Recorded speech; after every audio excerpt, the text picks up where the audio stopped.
ఇవాళ AP CM Jaganmohan Reddy వరుస కార్యక్రమాల్లో పాల్గొంటారు. ఉదయం 11 గంటలకు తాడేపల్లి క్యాంప్ ఆఫీసులో జగనన్న విదేశీ విద్యా దీవెన నిధులు విడుదల చేయనున్నారు. అర్హులైన లబ్ధిదారుల ఖాతాల్లో వర్చువల్గా నగదు జమ చేయనున్నారు జగన్. దీనివల్ల విదేశాల్లో ఉన్నత విద్య అభ్యసిస్తున్న అర్హులైన 390 మంది విద్యార్థులకు లబ్ధి కలగనుంది. అనంతరం సివిల్ సర్వీసెస్ ప్రోత్సాహకాల కార్యక్రమాన్ని ప్రారంభిస్తారు.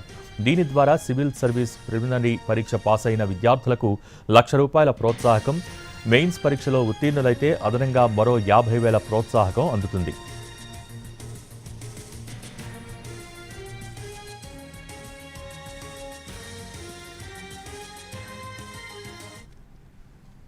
ఇక మధ్యాహ్నం 12 గంటలకు ఆడుదాం ఆంధ్రాలో వర్చువల్గా పాల్గొంటారు సీఎం జగన్.